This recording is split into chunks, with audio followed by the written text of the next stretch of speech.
ফাঁসি চাই এই বাংলা হবে নাম বেশিবাদের জায়গা মুসলমানের ঠিকানা এই বাংলায় হবে না বাংলাদেশে থাকবে নাম বেশিবাদের ঠিকানা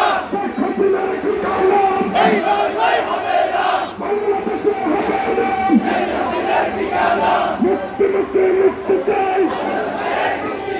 হাজারে বারের মুক্তি চাই